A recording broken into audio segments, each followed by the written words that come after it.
Hello everyone, we are live today and we'll continue the NCLEX review series focusing on the gastrointestinal concepts. So let's get started with our Q&A. So we have here our first question. A nurse is caring for a hospitalized patient diagnosed with acute pancreatitis. What position should the nurse encourage to alleviate the patient's abdominal pain?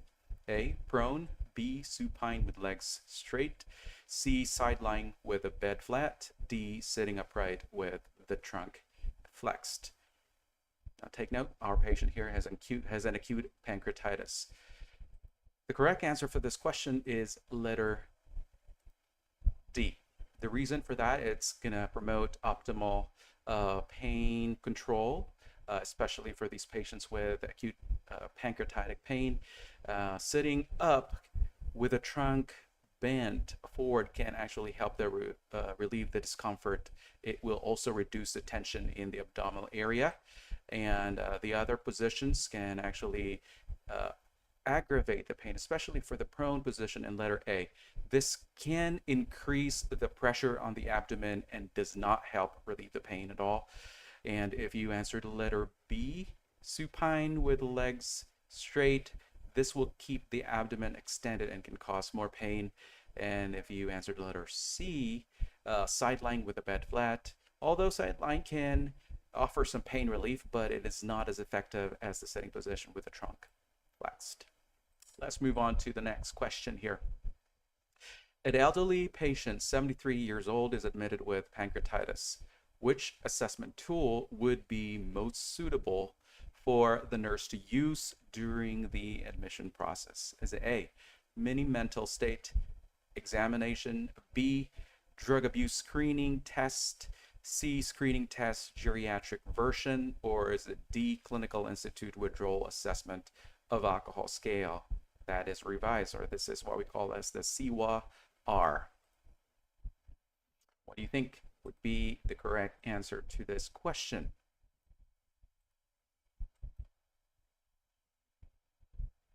Now, the correct answer for that, it is letter C, which is the screening test geriatric version. Why?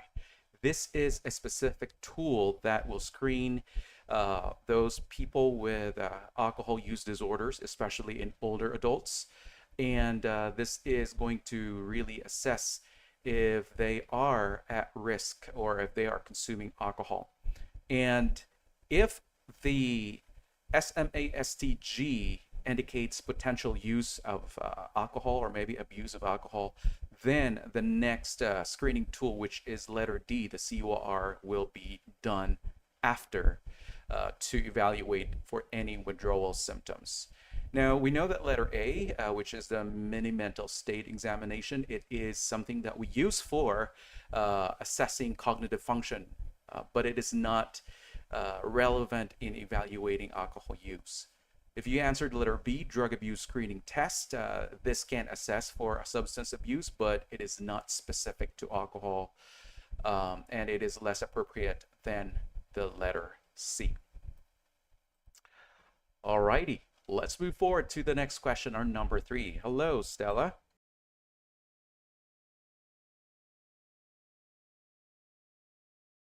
What's going on here? It's not going to the next slide. Hope everything is okay on your side there. All right, here we go. What assessment findings should the nurse prioritize reporting to the healthcare provider for a patient with acute pancreatitis? Is it A, nausea, vomiting, B, reduced bowel sounds, C, muscle spasms and finger numbness, or D, tenderness and guarding in the upper abdomen? So this is a case of acute pancreatitis, but which assessment finding should the nurse prioritize reporting to the medical provider or healthcare provider? The correct answer here is letter C. And the exact reason for that is because those manifestations of muscle spasms and numbness are key signs and symptoms of hypocalcemia. This is a very serious condition that can lead to tetany, okay? Even when your patient have these signs, symptoms, this should be reported right away and this is a common urgent complication that needs to be dealt with accordingly. If you have selected letter A, nausea and vomiting, this is a common manifestation, or these are common manifestations, but not as life as threatening as your letter C. Letter B, reduced bowel sounds. This is an important finding. However, it is not as life-threatening compared to letter C. Letter D, tenderness and guarding in the upper abdomen. This is an expected finding. It is also concerning, but it is not as urgent as your letter C. Now, why are we considering letter C, really? The muscle spasms, finger numbness, these are just like the superficial signs, right? But with the hypocalcemia, this will also affect your airway. This can lead to the laryngospasm. So think about that. Now, moving on into the next question, number 4. How should the nurse instruct a patient with chronic pancreatitis to take pancrealipase, or known as the Vicase? Is it A, at bedtime, B, with meals, C, in the morning, D, for abdominal pain? The correct answer here is the letter B, for the reason that the pancrealipase is an enzyme. It is a supplement that should be given to every meal in order to allow nutrient absorption, and also it will aid in the digestion. Okay, so it should not be given at bedtime. So inappropriate. There's no meals offered during bedtime. The bulk of the meals is during the day, 3 meals. Now, if you answered letter C, in the morning, if you're only giving it in the morning, then the other meals, we're gonna miss helping this patient in aiding their digestion, especially for the lunch and dinner as well. Well, letter D, for abdominal pain, this medication is not really intended to treat pain. It is to assist or help the patient digest their food. Okay, moving on to the next question. We have number 5. When measuring blood pressure on a patient with severe acute pancreatitis, the nurse observes spasms in the right hand. What should the nurse do next? A, inquire about arm pain. B, reassess the blood pressure. C, review the calcium levels in the chart. Or D, inform the healthcare provider immediately. Now, this is quite related to the previous question that we had. The correct answer here is letter C. We need to review the calcium levels. This is basically the true sign, which is suggesting hypocalcemia, a very common manifestation in acute pancreatitis. Now, if you had answered for letter A, inquire about arm pain, this is not a priority. The spasms are more critical to assess for hypocalcemia. Okay. If you answered letter B, reassessing the blood pressure, we know that the spasm really plays a high priority, right? Hypocalcemia, it is. Now, letter D, inform the healthcare provider immediately. We know that this is really important as well, but it should follow after we had checked the patient's recent calcium level before we're going to make that call. All right, I hope that you got that correctly as well. Now, let's move on to the next question. This time we have our number 6. A patient with acute pancreatitis is NPO and has a nasogastric tube for suction. Which observation by the nurse indicates that these treatments have been effective? A, bowel sounds are present. B, gray Turner sign resolves. C, electrolyte levels are normal. D, abdominal pain is decreased. Your patient that has acute pancreatitis is placed in NPO and has an NG tube before suction. So which of these manifestations tell you that the treatment have been effective? The correct answer here is letter D, of course. The lessening of the abdominal pain signifies that the NPO decompressing, the GI is successfully lowering the pancreatic stimulation and also decreasing the enzyme release. So you're basically allowing the the GI tract, especially the pancreas, to rest. Okay, if you'd answered letter A, bowel sounds are present, we know that this is something that you need to assess as well, but it does not guarantee the treatment success since they may still be diminished, right? If you answered letter B, Gray-Turner sign resolves, yeah, it's a sign that it could have resolved, but it is not the sole measure in the treatment effectiveness. The relief of pain, the decrease in pain is the first sign that we should, or priority sign that we should look at. Okay, number 7. Which assessment finding is the most concerning for a patient with acute pancreatitis? Is it A, absent bowel sounds, B, abdominal tenderness, C, left upper quadrant pain, D, palpate abdominal mass? Which of these is the most concerning for a patient with acute pancreatitis? Is it absence of bowel sounds? Is it abdominal tenderness? Is it left upper quadrant pain?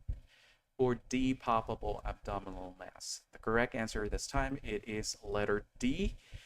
If you happen to palpate this, it could suggest that there is now an abscess or could be a necrosis of the pancreas, and this is going to necessitate the urgent evaluation and a possible surgical procedure to avoid sepsis. It could mean that it could rupture, right? And so abdominal mass is never a good sign, especially in the case of acute pancreatitis. If you answered letter A, absent bowel sounds, this is an expected finding and it does not require urgent intervention. If you answered letter B, abdominal tenderness is also expected in acute pancreatitis, but it doesn't really give us a cue that there could be a possible rupture of the organ itself. Now, letter D, the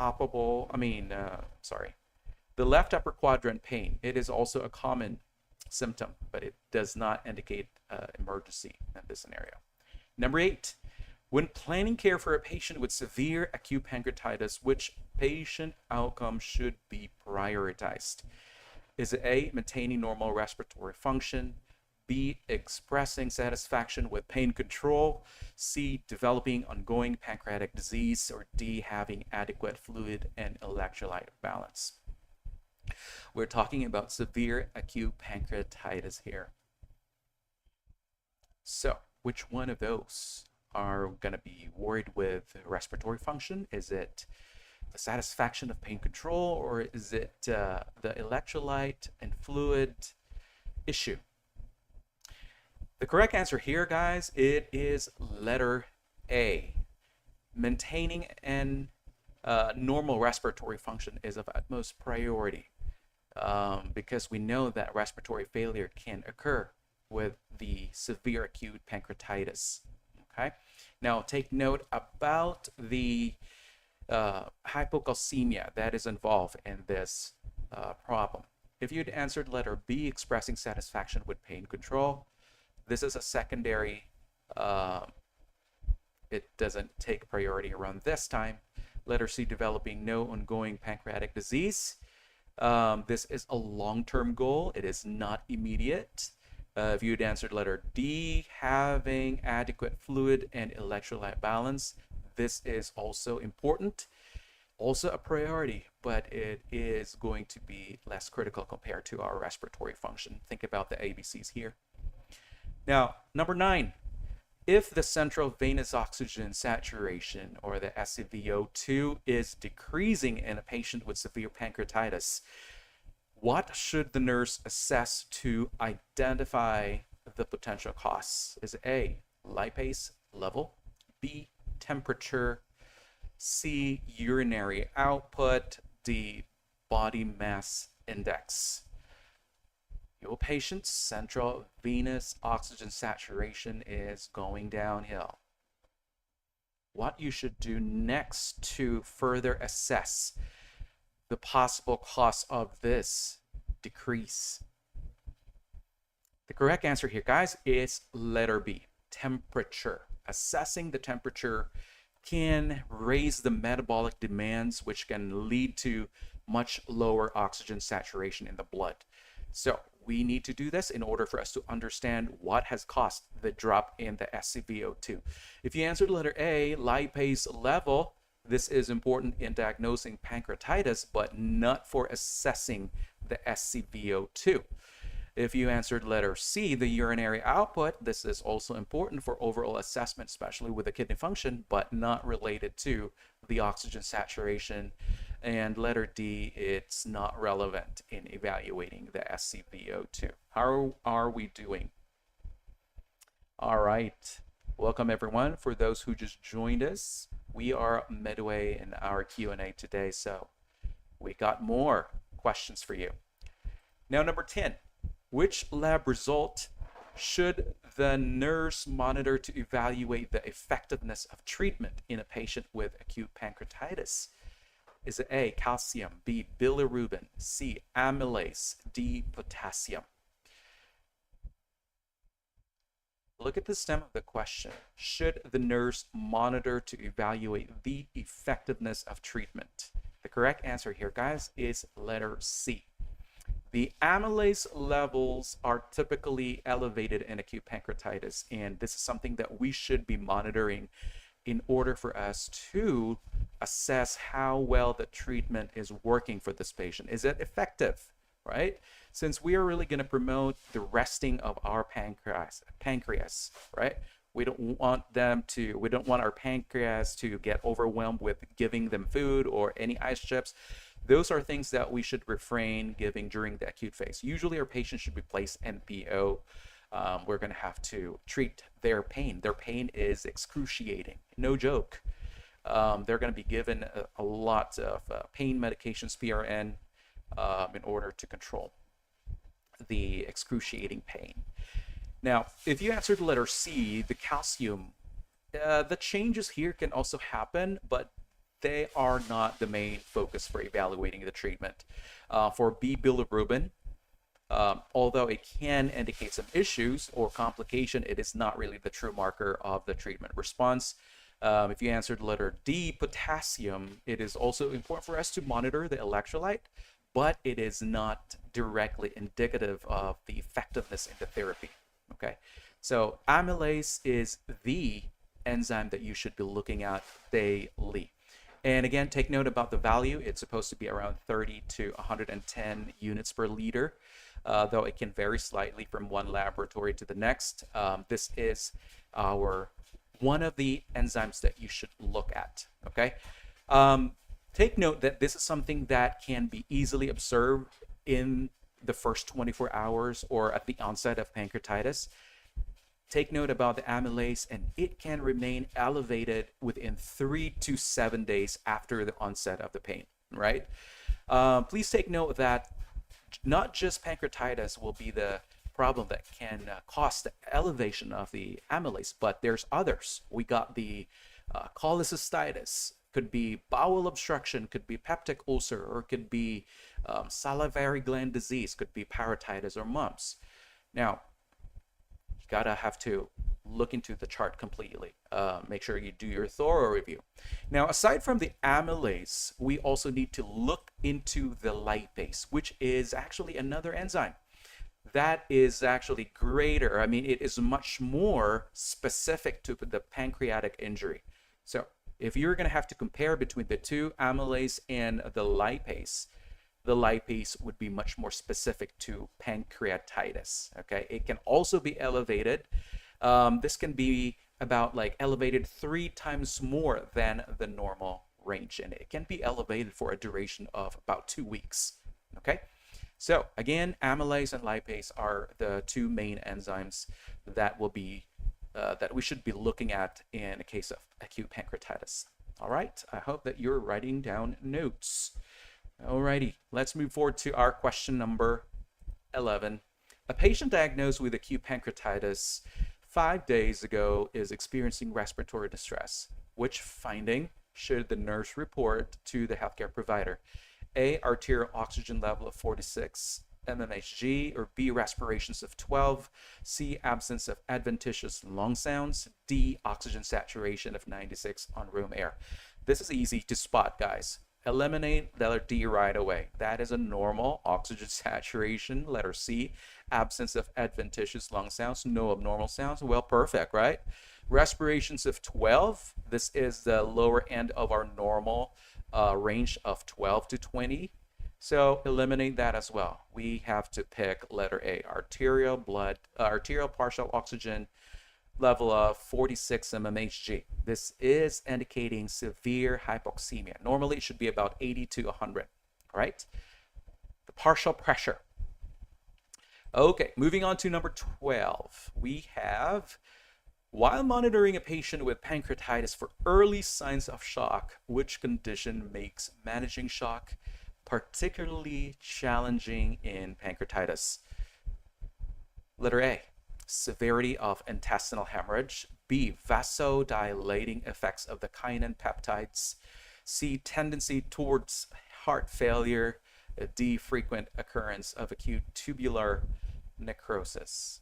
We're talking about early signs of shock in pancreatitis.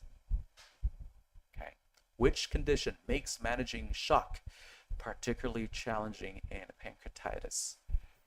What is your guess? Let me take a look at your option. All righty. Now, the correct answer for this question, it is letter B, the vasodilating effects of the kinin peptides. This is actually activated by the trapped trypsin, which can lead to the capillary permeability. And remember that this can lead into a vasodilatory effect in all our blood vessels. This can lead to the shock.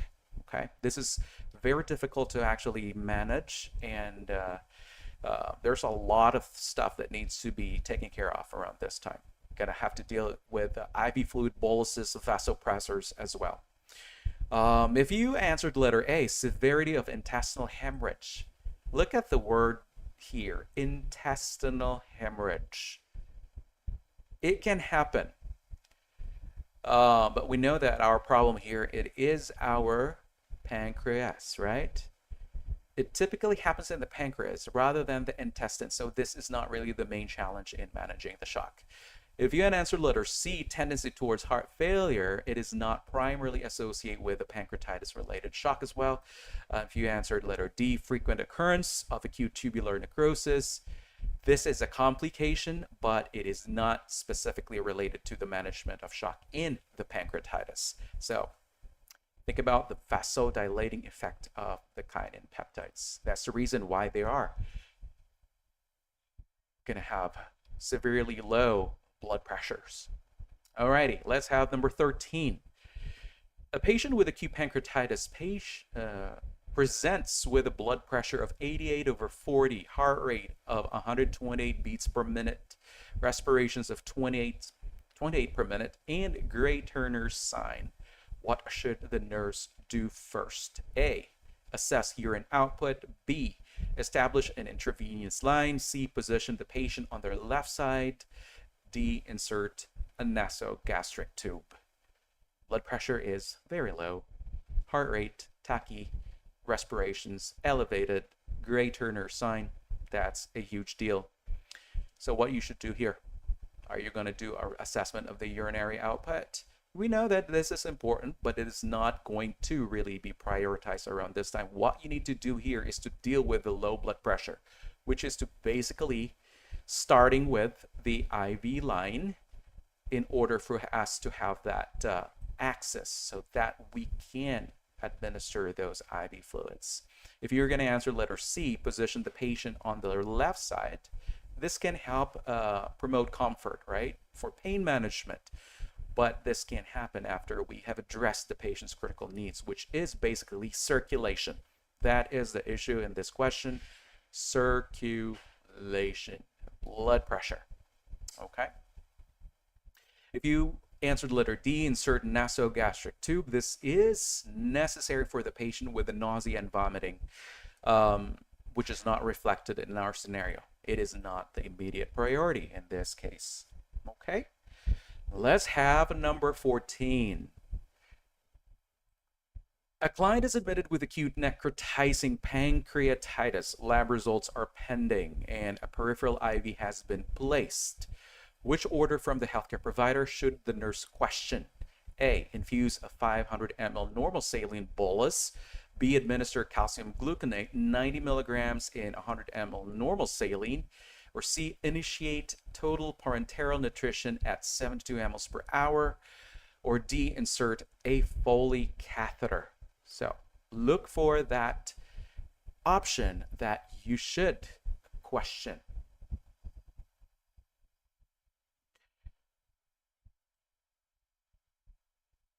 Now, the correct answer here is letter B. Not letter B, but rather letter C. Initiate total parenteral nutrition, which is that TPN of 72 ml per hour. We are only going to do this if there is a contraindication of putting in an enteral feeding, okay? So this is more of like, why are we doing this TPN right now since we can do first the enteral feeding tube placement? So with a patient that has pancreatitis, especially necrotizing pancreatitis, they are usually kept NPO. And however, though, they can receive early enteral feeding to allow or to maintain the bowel function. Okay, so that's the reason there. They are kept NPO, nothing by mouth, but they are going to require insertion of that tube past the area where the inflammation is, okay? And so they're allowed to take in that nutrition through the enteral feeding, not nasogastric tube. That is way too above, that is above the location of injury. The insertion of the tube here is going to be way past below where the injury is or the inflammation. Letter A, infuse a 500 ml normal saline bolus. We're not going to question that. This is appropriate to address the fluid loss or the hypovolemia or the low blood pressure, possibly in a case of acute pancreatitis. If we answered letter B, administer calcium gluconate 90 milligrams in 100 mLs. This is appropriate to manage hypocalcemia. If you answered letter D, insert a Foley catheter. This is very important for us to monitor the urinary output.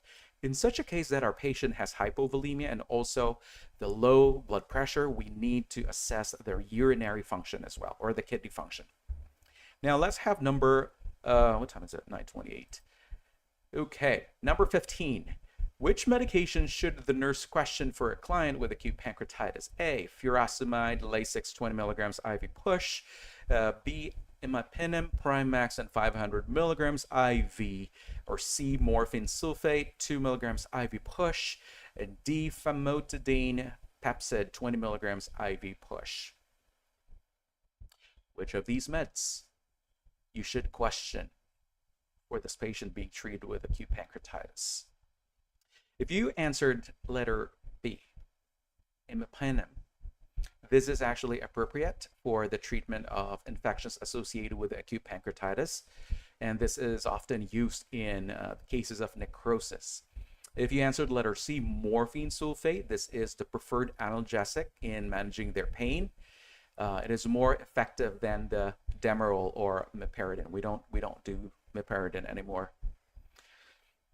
Demerol, meperidine can cause seizures. Letter D, famotidine, Pepsid, 20 milligrams IV. We are not going to question that. This is a medication that is going to help reduce the acid secretion. It will prevent stress ulcers, and that is classified as our what? H2 receptor blocker. Letter A is our last option. The Lasix or the furosemide. This is a loop diuretic. What can it do?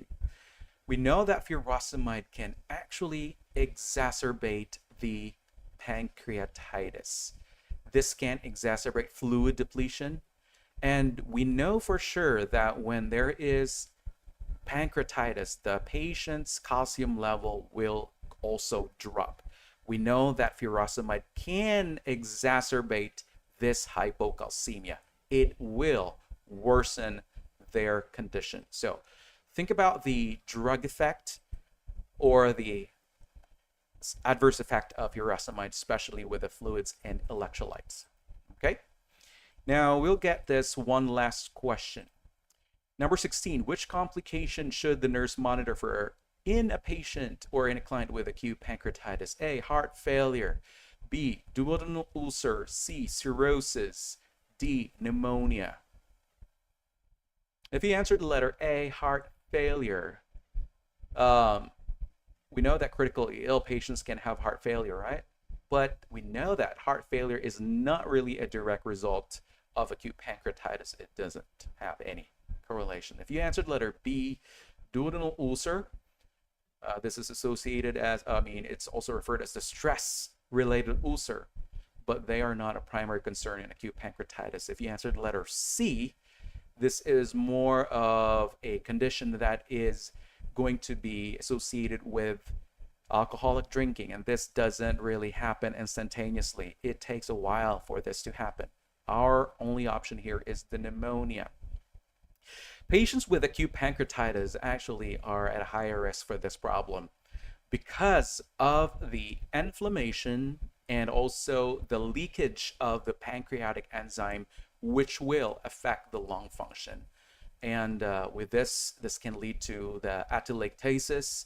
It can also complicate into pleural effusion, and also, yeah, airway, again, is our main issue here, and breathing.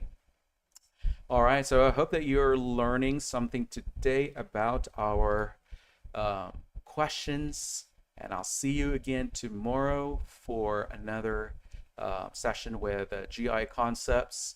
Please don't forget to hit the subscribe button in our channels and also the like button. Please do so if you haven't done that yet. And I do appreciate your time and hang out with us today.